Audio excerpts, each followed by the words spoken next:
Hello, powerful Scorpio. This is Maxine Taylor, and I have got your March forecast right here. It always amazes me how just on one little sheet of paper we can capture so much information. Let me tell you about this forecast. First of all, let's start with Mars. This is your co-ruler. Mars is the planet of action and energy. And it's what you fight with and fight for. It's what comes first to you. You throw yourself into it. It's in the third house of your ideas and your communication. And you are going to be incredibly direct now as you speak your mind. This is cool. Just do it. Are you writing a book? Are you planning a short trip, perhaps? This is also the area of communication and short distance travel.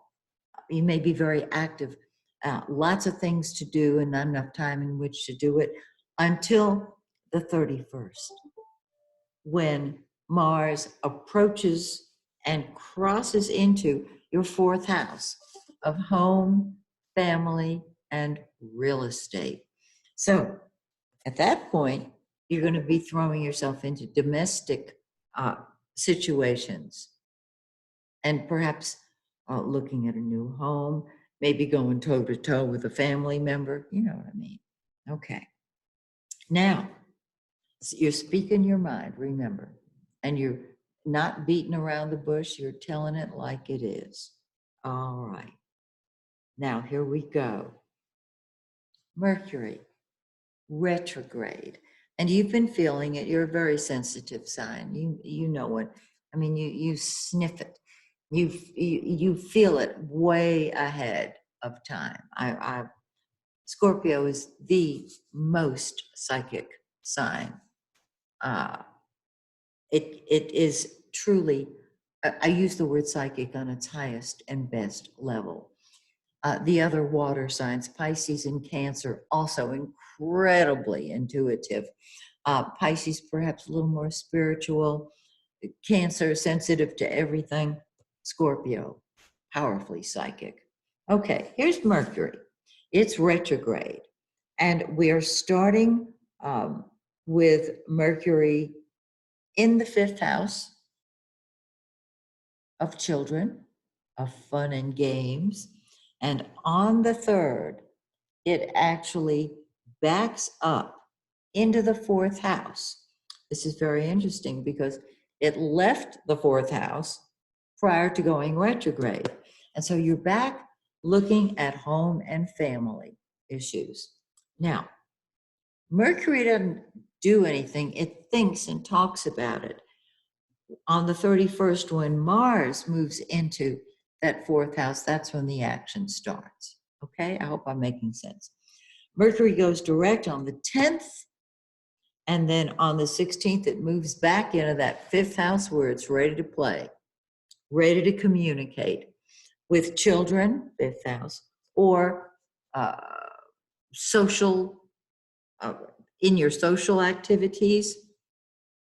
And the sun, the yellow planet, the giver of life, is in that fifth house. And it is time to party. If you have kids, it's time to spend time with them because they are putting themselves first. They want your attention, and you're going to give it to them. Be sure you do what you love to do, because that fifth house is all fun. Now, on the 20th, the sun moves into your sixth house of work, health, and service, and you're the leader there. You're going to be busy. You're going to shine a light on issues, perhaps, that need looking at. And if you're offered a position of leadership on the job, you might want to consider it. Now, Venus has been in that sixth house.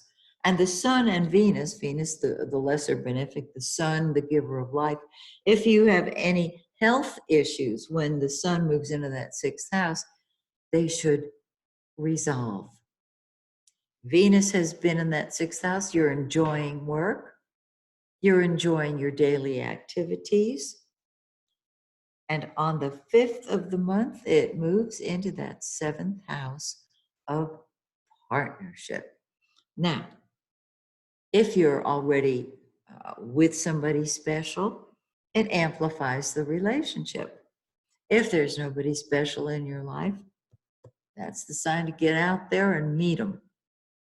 Okay? You will love being with people at that point.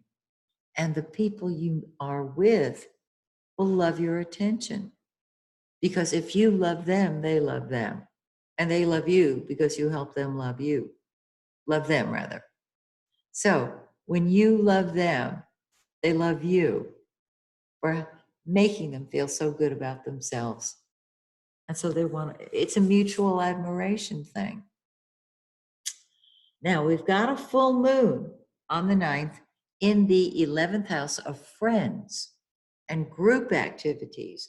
And so that's a great time to socialize. That's a terrific time to be a friend and to be with friends.